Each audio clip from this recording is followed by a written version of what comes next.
Eli ensin tehdään pohja. Levitetään tähän väri. Eli lähtökohta on mulla tässä helmiäiskartonki ja me käytetään sen nurjaa puolta. Eli se on tarpeeksi paksu paperi, ettei se me ryttyy tässä kohtaa, kun mä levitän tätä väriä. Aina ulkoopuspäin keskelle ja pyörivällä liikkeellä. Ja nyt mä sitä kuivaan tän.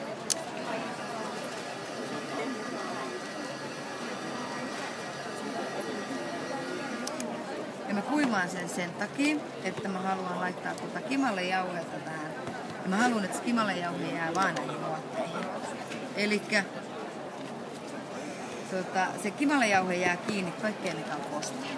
Eli jos mä en olisi kuivannut alla olevaa väriä, niin se kimallejauhe olisi jäänyt kaikkeen kiinni. Ja nyt mun tarkoitus on, että se jää vaan noihin nuotteihin. Ja tää on siitä kiitollinen aine, että sä voit levittää tätä vähän sinne päin. Ei ole niin tarkkaa.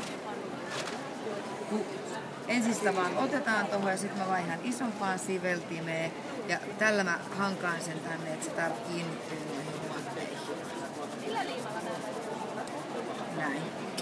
Sitten sen jälkeen päästään tuohon 3. kerrokseen, eli mä leimaan tän hyvää joulua tähän.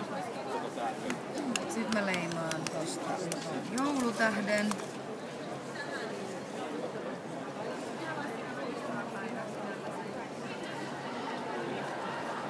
Näin. Nyt se, että noi kukkaset jäi vähän pliisuiksi, niin mä oon tosta mustetyynystä täppässä tähän väriä ja lisätään sinne. Ja saadaan kukkaan kukasta aavistuksen verran tummempi.